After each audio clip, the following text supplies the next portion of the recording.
Muito bem. Série de mensagens para vocês redefinir, realinhar e recomeçar. Então, nesse primeiro conceito de redefinição, talvez você já tenha 10 anos de caminhada com Jesus Cristo. Talvez você tenha mais, 15, 20, ou até mais.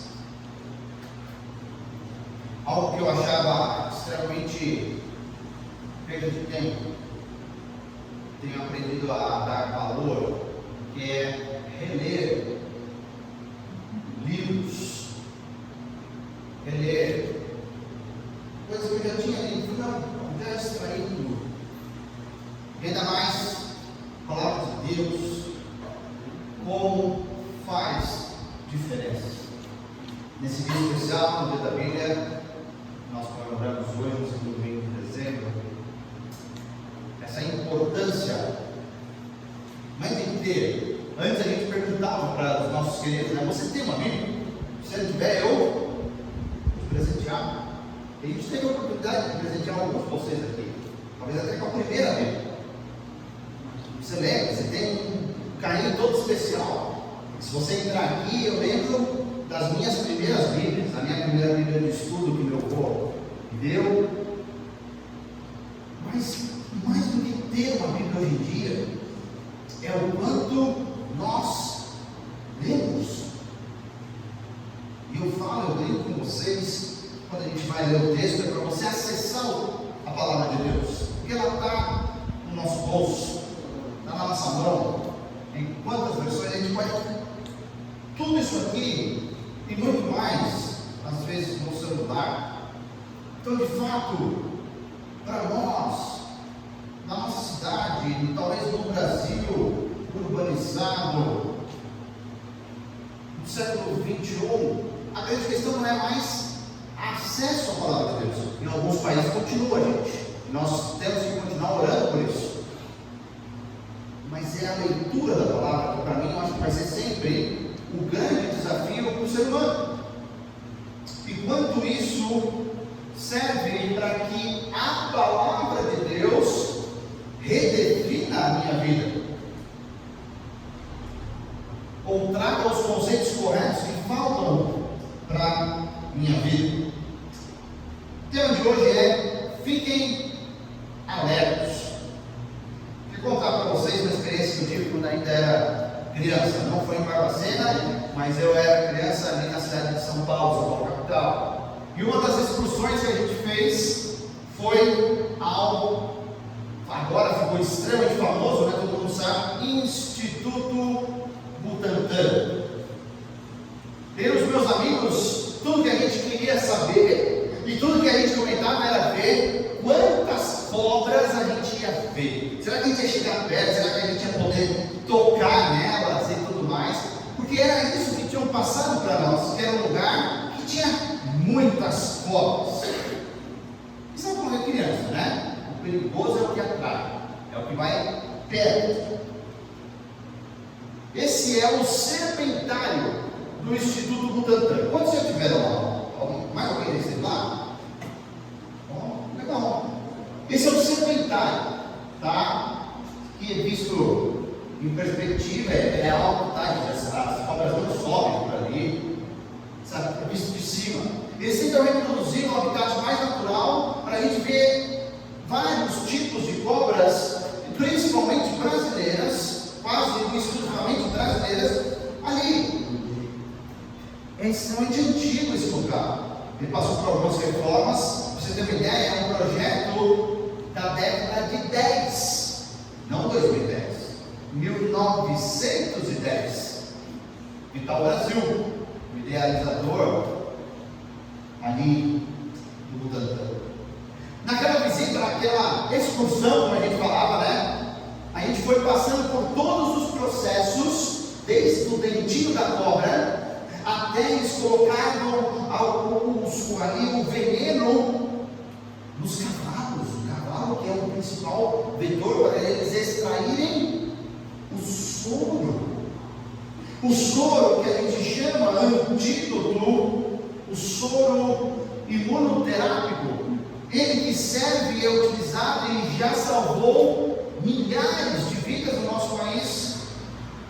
por causa de acidentes com cobras, com serpentes, com escorpiões, com aranhas. E ele passou todo o processo, a gente foi passando e conhecendo todo esse processo. Até que chegou um ponto, um momento que me chocou muito. Eu não sabia. Pensa quantos anos eu tinha. Eu tinha 8 ou 9 anos de idade. Não. Falaram, faz tempo, né? Ah, sei. Falaram ali que tem uma cobra brasileira, não sei se todo mundo sabe, que ela se alimenta de outras cobras. Então, o prato principal, a dieta dela é comer outras cobras. Eu e os meus amigos ficamos assim, nossa, que legal, o que acontece e tudo mais. Até que um menino que estava mais preocupado com a realidade do que a gente estava achando tudo muito legal, ele perguntou para a guia, super simpática: mas professora, chamava de tia, né? Mas tia, ela não fica envenenada se ela comer uma cobra venenosa? Uma pergunta muito séria. A moça deu aquele sorriso assim, sabe? Era essa a pergunta que eu queria. Nenhum de Deus, eu pensava que estava querendo ver as cobras e tudo mais. E ela disse o seguinte, que foi uma das coisas mais inteligentes feitas ali. Porque foi nesse momento que ela apresentou a mussurana. Mussurana é a cobra símbolo do Instituto Butantan. Mussurana é uma cobra que ela se alimenta especialmente de jararacas, que 70% das picadas do nosso país são por causa desse tipo de cobra. A mussurana foi descoberta por Vital Brasil na década de 10. E ela não se envenena com a jararaca. Ela, na verdade, serve para controlar a quantidade de jararacas no lugar. Dependendo do lugar do país, claro, aqui do meio de Minas para cima, na região nordeste ou na região do meio norte, ali na transição para a Amazônia, existem fazendeiros que criam mussurana. Porque ela é inofensiva a nós. Mas ela come, ela ataca. Ela ataca as cascavéis, que é viva. A coral não, a coral ela mata a mussurana. A coral verdadeira, né, gente? É difícil. Tanto que nessa década maravilhosa dos anos 90, que nós tivemos ali pelo menos 3, 4 moedas, na confecção da nota de 10 mil cruzeiros, o homenageado foi o Vital Brasil. E aqui tem parte do processo que eu vi: a extração ali e a mussurana. Ela tem normalmente a cor escura, se não a cabeça, mas todo o corpo. Como é ali a sua jararaquinha de almoço? Esse é o símbolo, foi por muito tempo o símbolo do Instituto Butantan, porque se não fosse a descoberta dessa cobra, não teria sido objeto de estudo de um homem para encontrar tantos antídotos e para salvar tantas vidas. O apóstolo Paulo sabia que a igreja de Colossos estava sendo atacada, estava sendo picada, estava sendo envenenada por todo tipo de heresia. O apóstolo Paulo se coloca mais uma vez ao lado dos seus irmãos ali para oferecer um encorajamento. Mas muito mais do que encorajamento, nesse trecho específico de hoje, ele vai prover o antídoto para essas picadas. O antídoto para todo esse veneno dos falsos mestres que eles estavam enfrentando. Peço que você abra em Colossenses capítulo 2, nós vamos ler do versículo 8 até o versículo 10.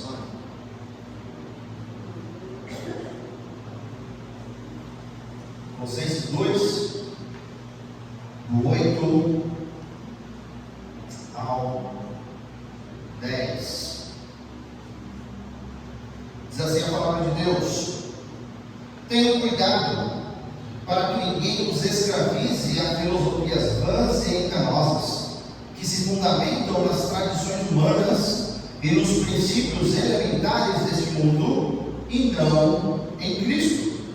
Pois em Cristo habita corporalmente toda a plenitude da divindade, e por estarem nele, que é o cabeça de todo o poder e autoridade, vocês receberam a plenitude. Vamos orar? Pai querido, te agradecemos pela tua palavra, que nós estamos fazendo desde o início desse curso, Senhor, mas de forma especial pedimos pelo Espírito Santo, pela iluminação do Espírito Santo, que nos ajude a compreensão única e correta nessa noite. Pedimos isso no precioso nome de Jesus. Amém. Se você lembra, estava aqui semana passada, ou ouviu o vídeo posteriormente, nós trabalhamos várias imagens sobre os ataques, sobre o que é permanecer crescendo, continuar correndo, continuar firme. E uma dessas imagens ali era daquele batalhão romano, todo alinhado, cada um no seu lado certinho, sabendo o que tem que fazer. E agora o apóstolo Paulo ele retoma uma figura, que é essa figura, exatamente essa figura militar. E ele começa no versículo 8, falando sobre cuidado para que ninguém escravize.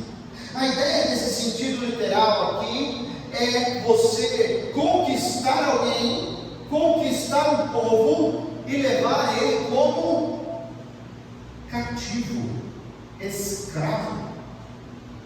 Então, dentro das várias figuras de escravidão por dívida, escravidão por irresponsabilidade pessoal, nós estamos aqui falando somente sobre essa questão de conquista militar, desse tipo. De uma maneira bem clara, o apóstolo Paulo está falando sobre os falsos mestres.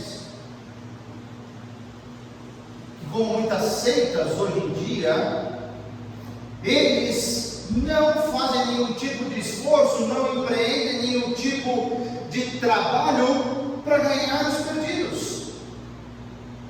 Mas todo o seu foco, toda a sua direção é para envenenar os convertidos pelas igrejas. Um bom falso mestre entende isso rapidamente. Pessoas sérias, elas veem isso como uma grande dificuldade. Salvação, batismo, esse momento tão lindo, onde pessoas que antes nunca ouviram o Evangelho, agora se entregam. Mas aquelas pessoas que muitas vezes vêm pulando, ou onde o vento de doutrina bate, ela vai. É um problema para conosco, um problema para nós ainda hoje. Se você conversar com um membro de uma seita, muito provável que ele já tenha feito parte de uma denominação cristã séria, mas ela foi envenenada. Ela foi envenenada e não recorreu ao único antídoto verdadeiro para limpar ela, tirar ela do engano. Hoje nós vamos ver duas etapas que o apóstolo Paulo mostra essa imunização das igrejas contra esse veneno dos falsos mestres, para as igrejas para as pessoas, para aquela igreja específica ali em Colossos se imunizar, para não ser mais envenenada no futuro. Em primeiro lugar, a primeira parte é saber o que é o veneno. Senão, como eu falei aqui no início, muitas pessoas vão achar que veneno é suco, gostoso, talvez um cafezinho, porque nunca experimentou de verdade, coisa boa, séria, verdadeira, e está tomando veneno, e está achando maravilhoso. De que maneira então os falsos mestres picam, envenenam e as pessoas nem percebem? Ela vai no ponto fraco, mais uma figura, o tal do calcanhar de Aquiles, o único ponto que, quando ele foi banhado na imortalidade, ficou de fora, o ponto onde aquela flecha de fato o pegou e virou, na mitologia, claro, né? Mas o nosso ponto fraco, que nós acabamos tratando desde a semana passada, e cai exatamente nesse dia de maneira divina, perfeita, é que as pessoas que se tornam escravos, elas têm muita dificuldade em ler, em aprender, em conhecer a palavra de Deus. Já falei e volto a repetir, o nosso problema hoje não é acesso, é leitura, é vivência. E quando uma pessoa que se diz algo, mas não sabe que de fato não tem base, não tem todas aquelas figuras, ou como nós vimos na semana passada, não continua a crescer, ouve uma historinha. Olha só que interessante, quando a gente tem uma história, o que a gente chama a pessoa de encantador de serpente? Quando alguém acha algo legal, não, isso aqui vai ser mais fácil para mim. A palavra de Deus está propondo, é muito difícil, muito longe, eu não consigo, então eu vou me encaixar em algo mais fácil. Agora eu vou falar, me achei, aqui é o meu lugar. Por que eu não vim aqui antes? Agora sim. A palavra de Deus não quer dizer que filosofia de maneira geral, ou seja, esse amor pela sabedoria, esse apreço por entender as coisas, seja pecado, ou todas elas sejam erradas, porque nós também podemos ter filosofia cristã. Tem gente até chama de teologia de vida, filosofia dos nossos ministérios, como nós fazemos aqui. Todos vocês que passaram pelo curso de novos membros sabem que a gente tem várias aulas mostrando como funcionam os nossos ministérios, como a primeira igreja batista de Machuca funciona, filosofia de ministério. Nós não estamos falando disso, nós estamos falando de alguém que de fato não conhecem o básico da fé cristã. E eles sim, são picados, são envenenados e não percebem. São enredados pelas falsas religiões, pelos falsos mestres, e não conseguem olhar ao seu redor e ver que está todo mundo perdido.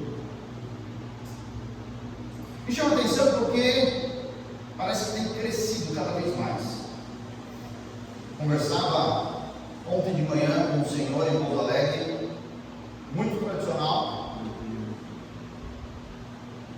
e ele falou da seriedade da nossa denominação. Lá atrás, porque antes tinham poucos, e todo mundo conhecia as denominações históricas, centenárias. Agora a gente não sabe quem é esse grupo denominado evangélicos. E ele tem medo, não sabe com quem está lidando. Lá atrás a gente sabia, Hoje não, nós não sabemos mais. Enredados pelas falsas religiões. Mas por qual motivo uma pessoa é enredada? Uma pessoa é assediada, aliciada ali por essas falsas religiões. O próximo versículo vai nos trazer várias possibilidades de enredamento. A primeira delas é em relação às tradições humanas. Ou seja, ela gosta da tradição humana, mas ela não checa a tradição humana em relação à palavra de Deus, ao que Deus diz. E às vezes a gente tem a grande tendência de ser extremamente prático, ao ponto de falar assim: o que dá certo é o certo. Isso é muito prático. Mas não, nós esquecemos que eu e você, quando entregamos as nossas vidas a Jesus Cristo, temos um único livro que nos guia.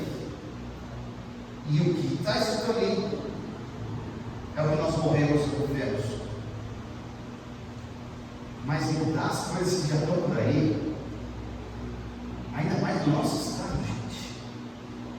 Para que mudar? Sempre foi assim. Não mexe com isso não. Sempre foi assim. Tradição.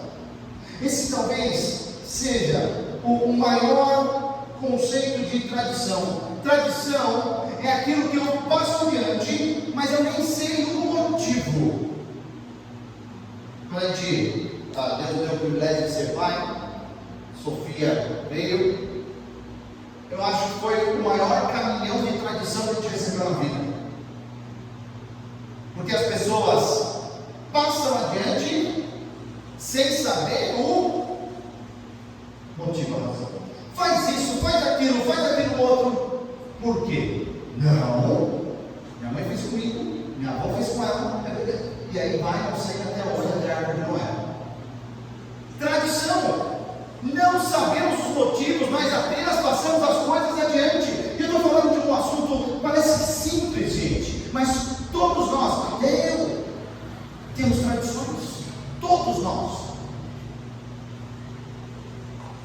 A grande questão é que a palavra de Deus nos traz uma tradição, nos dá uma tradição, e aí a gente entra em conflito, porque a gente olha a sociedade, olha até o ambiente onde nós fomos criados, e olha para a palavra de Deus e fala: a Bíblia está diferente do que eu fui criado. E aí eu tenho um ponto de decisão: com qual eu vou ficar? Com o que eu fui criado? Com a tradição? O que a palavra de Deus diz? Se tem algo que pode balizar a gente julgar, é fazer essa pergunta: qual que é a origem dos homens de Deus? Tem algum erro? Se você puxar a sua memória, você sabe que Jesus sempre tinha encontros com um grupo tradicional da época dele, que eram os fariseus, que falavam, que impunham regras sem o menor sentido à luz da Bíblia. Mas se errasse a regra, saiu da tradição, você não é digno de ser um judeu. Você não é um judeu verdadeiro. Era o que falavam lá naquela época. Até o apóstolo Paulo fala no início de Gálatas que ele mesmo era extremamente zeloso das tradições judaicas. E esse contexto onde eu e você estamos inseridos, existem diversas tradições, mas muito mesmo. Só para você ter uma ideia, se um cristão vai ser convertido, talvez no campo missionário, longe do Brasil, viesse para o nosso culto, talvez ele ia ficar abismado com o que ele estaria vendo.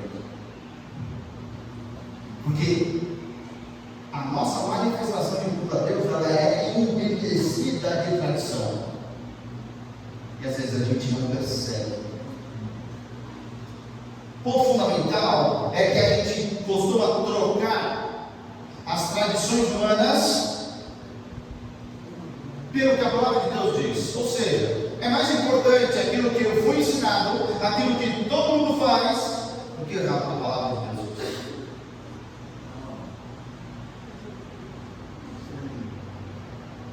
O grande problema é o que algumas seitas, algumas igrejas fazem, é equiparar aquilo que sempre foi feito com a revelação de Deus. Em alguns casos, até colocar um pouco acima do que a palavra de Deus é. Nada é superior à palavra de Deus. Ela é a nossa única regra de fé. E a segunda parte mais importante, prática. Primeiro ponto, então, é a tradição humana. Segundo ponto, é esses tais de princípios elementares do mundo que nós temos no versículo 8. O que é isso? A tradução de princípios elementares são elementos dispostos numa fileira, numa série de coisas. Com isso, nós temos algumas possibilidades, tá? Primeira possibilidade, que são elementos dispostos numa série, são os sons e as letras. Nós chamamos isso em português de abecedário. Será que é disso que ele está falando aqui? Segunda possibilidade, ele está falando dos elementos básicos do universo, como o apóstolo Pedro fala que esses elementos vão ser distorcidos ou queimados ou vão acabar. Terceira possibilidade, fala dos elementos básicos de conhecimento. Em Hebreus, fala que o pessoal tinha que estar se alimentando de alimento sólido, mas eles ainda estavam nas coisas elementares, que são leitinho básico. Será que é disso que está falando aqui? Que não é para deixar assim enganar por causa desse tipo de coisa, pelo abecedário, pelos elementos construtivos das coisas. Existe uma quarta, última possibilidade, que seja mais forte. Ali naquela região, tanto em Éfeso quanto em Colossos, toda a Grécia de maneira geral, todo lugar de pensamento helênico, pensamento grego, eles achavam que existiam esses espíritos elementares, seres mitológicos que eles influenciavam ou até dominavam os corpos celestes. Eles dominavam e mexiam no sol, na lua, nas estrelas, em tudo. Isso mudava a vida das pessoas. Esse era o pensamento comum da época. Esse tipo de palavra é uma palavra típica da astrologia religiosa daquela época. Lembra? O principal centro astrológico do mundo sempre foi a região da Mesopotâmia. Quando levaram Daniel, chamaram todos os astrólogos e astrônomos e ninguém conseguia decifrar. Um judeu conseguiu, por causa de Deus.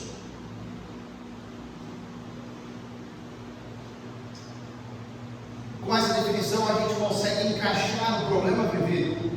Porque os gnósticos ali naquela igreja, eles acreditavam que anjos e corpos celestes tinham influência direta na vida das pessoas. Às vezes a gente passa o olho, ou até lê com cuidado e vê algumas citações do apóstolo Paulo falando contra a tal da lua nova, de uma prática religiosa que era definida pelo calendário judaico, e a gente não entende. Na verdade, queridos, esse tipo de ensinamento nos levava a pensar que demônios e anjos eram o que mandavam na vida, que Deus criou e deixou a mercê desses seres elementares tomarem decisões. O apóstolo Paulo vem aqui e tem que mais uma vez redefinir. Vocês estão envenenados. A definição correta é esta aqui. E tem que trabalhar isso. Que esse tipo de ensinamento, esses seres existem, claro que existem, a palavra de Deus diz claramente, mas eles controlam e dominam hoje, sem o consentimento, sem nenhuma ação do nosso Deus. Isso é mentira, gente.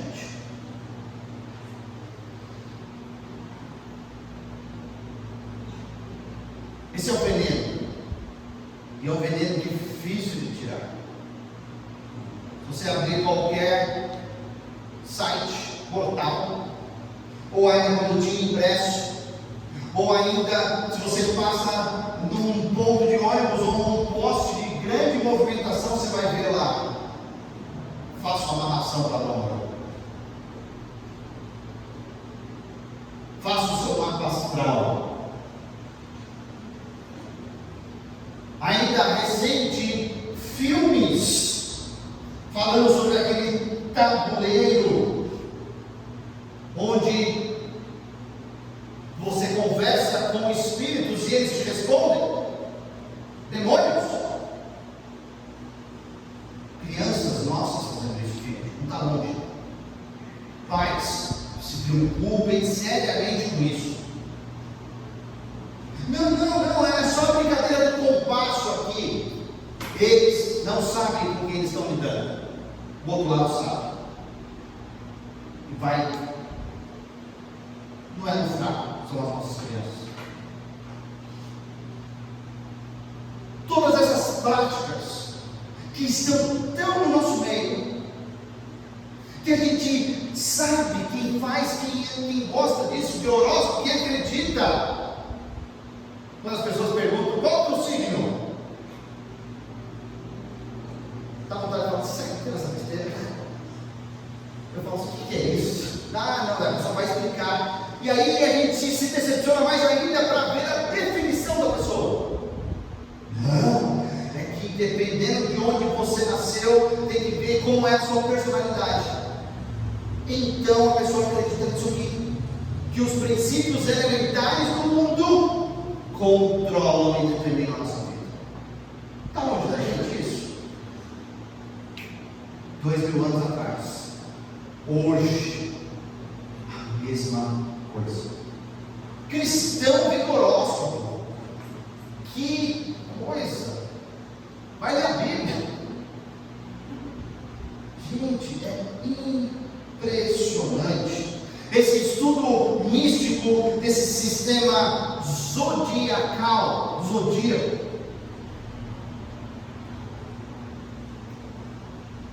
E existem outros níveis que vão começar a envolver misticismo ou ocultismo. Mesa branca. Disso que a gente está falando. Está cheio na nossa cidade. Esse problema. Era esse veneno que estava dentro da igreja de Colosso. É esse veneno que está do nosso lado, perto de nós, convive nas nossas famílias. Esse é o veneno. Sabe qual é o pior? Para que isso? Se tudo que aqueles cristãos, se tudo que nós precisamos, nós já encontramos em Cristo.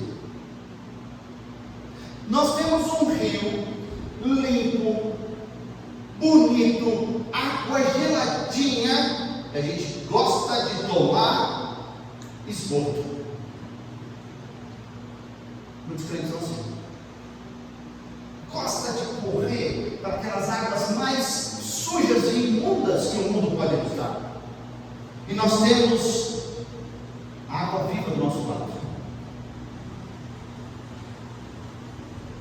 Mas o grande detalhe, o grande pulo do gato está aqui. Os falsos mestres não vão deixar, não vão falar que você tem que abandonar Jesus. Não! Continua. Só que ele não é tudo aquilo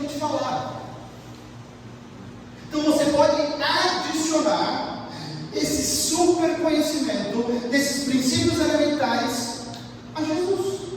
E Jesus se torna mais um. Tudo que nós falamos no primeiro capítulo, que Ele é único, que Ele é proeminente, Ele é supremo. Esse é o problema. Porque de fato entra como veneno. Não pode colocar aqui, não precisa abandonar. Mas o que eu estou te mostrando é melhor, superior, vai abrir tua mente. E com isso, desentronizar Jesus, tirar o Jesus do lugar que ele nunca deve sair. Mas, como o grande motivo de Paulo escrever isso é para apresentar o antídoto, como se curar muitas vezes, como ajudar os meus irmãos a se curarem, como a imunizar os seres humanos contra esse veneno, o apóstolo Paulo vai falar agora a partir do versículo 9 e 10. Qual é o único antídoto eficaz, duradouro, contra todos os falsos ensinamentos, contra todos os venenos? Paulo está falando assim, gente, tudo que a gente precisa nós já temos em Cristo. Vocês estão completos, não está faltando nada. Por que vocês estão precisando de outra coisa?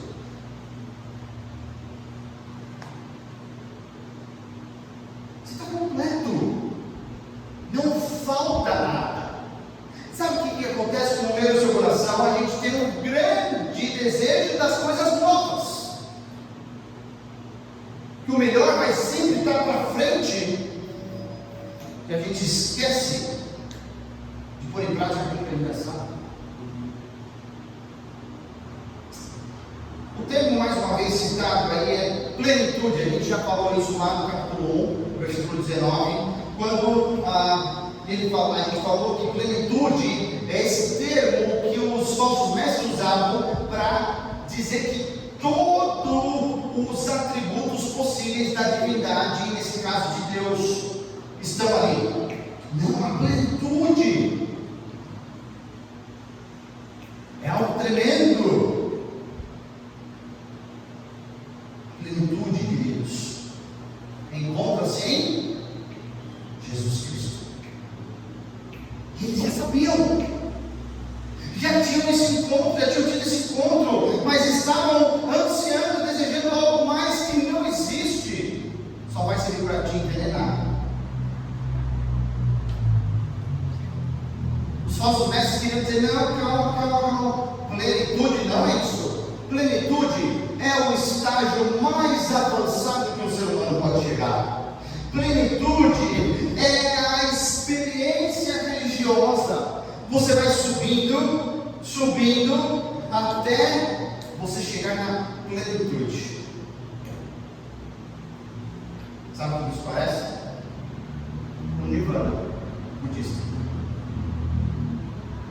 Quando você libera seu carro, você chega na plenitude. Você chega nesse estágio onde você é plenamente luz. Não tem nada novo no mundo, gente. 2000 anos atrás, o apóstolo Paulo tinha que cuidar, dar esse antídoto para essa igreja ali em Colossos.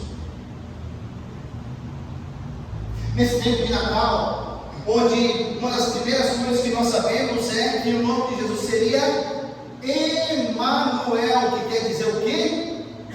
Deus conosco. O próprio Deus desce à terra para estar com o ser humano. Está percebendo a diferença? Os falsos mestres falavam que você tinha que ir nesse super conhecimento a chegar até um estágio que você quase se torna Deus. Não. O Deus verdadeiro, o único Deus, o Deus da palavra da Bíblia, Ele vem até nós. Ele se torna homem. Ele encarna. É Deus conosco. Olha a diferença total. Porque Jesus Cristo é a plenitude. plenitude, todos os elementos, tudo aquilo que Deus é, estava em Jesus Cristo.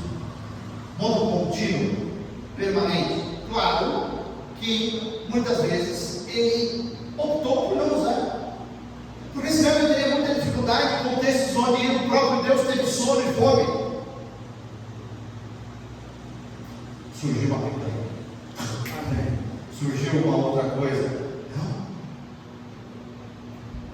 ele se esvazia e entra na miséria que é ser humano, longe de Deus, pecador. Interessante que isso já mata outro problema que eles tinham ali em relação aos gnósticos, porque os gnósticos não achavam que Jesus tinha tido um corpo. Mas quando fala que Jesus fez questão de claramente mostrar o seu corpo glorificado, e teve discípulo que quis até colocar o dedo, não é verdade? Eu e você, acho que eu colocaria também, de comezão.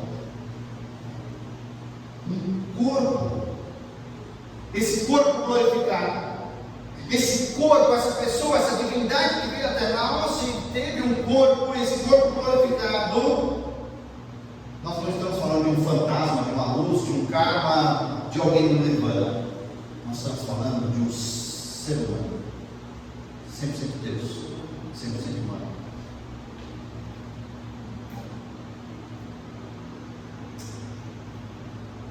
O extraordinário desses versículos, no finalzinho do versículo 10, fala o seguinte: por estarem nele, ou seja, eu e você estamos em Jesus, em Cristo. Então, eu e você, por estarmos nele, fala que eu e você recebemos o quê? Até agora, a plenitude era uma característica somente de Deus. Mas o nosso Deus é generoso, bondoso, amoroso. Ele compartilha da sua plenitude conosco.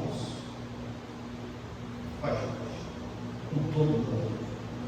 E esse momento único que vai ser a nossa glorificação, eu e você vamos ter corpos sem dor, sem joelho rangendo, sem cabelo caindo, outras coisas. Corpo glorificado, perfeito. Corpo que atravessa a parede, né, igual Jesus atravessou. Nós estaremos completos. Um grande estudioso da língua grega original, ele diz o seguinte: nós estamos nele, vocês estão nele, tendo sido completamente preenchidos. Uma pessoa que entende isso, alguém que entende que não está faltando nada, ela não vai buscar em lugar nenhum. E qualquer ataque, qualquer outra oferta, fala: eu não preciso disso não. Eu já tenho tudo que eu preciso, porque Jesus me deu. Mas onde ela vai conseguir essa convicção? Na palavra de Deus. Pessoas que acham tudo lindo e maravilhoso, mas não leem a palavra de Deus e não a praticam, estão na fila de espera com bote, veneno.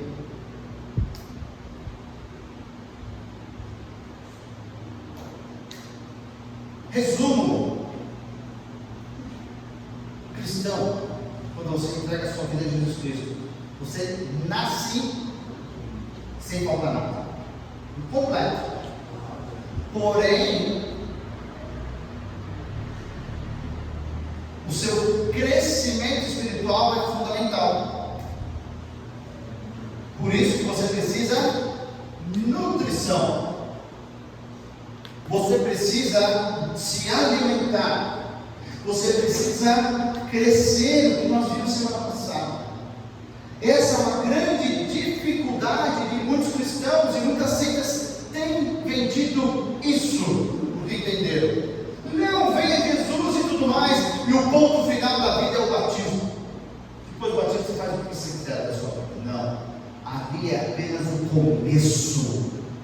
Porque a segunda parte, que é a mais difícil, que é ensinando-os a guardar tudo que vos tenho ensinado. Isso ali, é ensinar e guardar os mandamentos, os ensinamentos de Jesus. Isso dá trabalho. Não, já sou crente, posso fazer o que eu quiser, você não tem nada a ver com a minha vida. É esse tipo de pessoa que está em primeiro ali no bote para ser envenenada. Porque ela não lê a Bíblia, ela acha que não precisa, pior do que não ler, é achar que não precisa, e ela não está crescendo. Como nós vimos semana passada, quem não está crescendo está perdendo e diminuindo a cada dia. Eu e você enfrentamos muitos perigos, é verdade. Eu lembro daquelas cobras ali, uma maior que a outra. Do lado do serpentário tem o reptilitário, acho que é o nome, com todo tipo de réptil. E tinha também o famoso dragão de Komodo, não sei se você já viu esse bicho, que a baba dele é venenosa. Se você não conhece ele, talvez você conheça o irmão mais velho e poderoso dele, que é o Godzilla.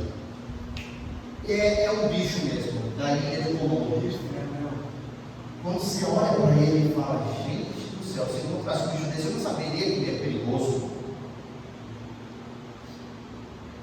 Os perigos na vida cristã sempre vão acontecer. A questão é como eu e você vamos enfrentá-los. Como que a gente vai enfrentar? Respondendo algumas perguntas que eu tenho para nós. Qual é o lugar de Jesus Cristo que Ele fez, quem Ele é, quando você vai ensinar? Quando uma igreja vai ensinar? Fala sobre Jesus? Ou é só um detalhe? As músicas não falam sobre Jesus, as leituras, o púlpito, nada fala sobre Jesus. Parece um clube, é gostoso às vezes, mas não tem nada sobre Jesus.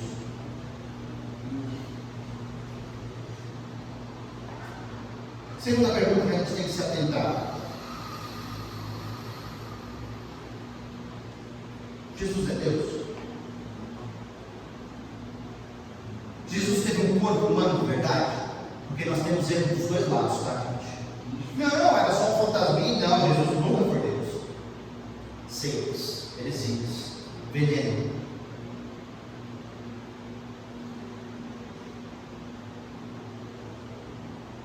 Próxima pergunta para a gente se atentar: esse lugar, essa pessoa, ou até mesmo eu, afirma que o cristão deve ter uma experiência nova, uma segunda, alguma coisa que precisa de um complemento à sua salvação? Não, você já conhecia Jesus, mas você já fez isso aqui? Isso aqui, mas sem isso aqui, você é um cristão comum, mas com isso aqui, você é um cristão lá da prateleira de cima, muito melhor. E sempre estão criando coisas novas. Porque um dia aquilo que era novo vai se tornar usual e velho. E a gente engole isso, gente. Engole. Então hoje a gente pode ver que o cristão deve ficar alerta com esse veneno dos falsos mestres. Será que a gente está se envenenando? Será que nós podemos ser pessoas que vão mostrar o antídoto para os nossos amigos? Vamos orar.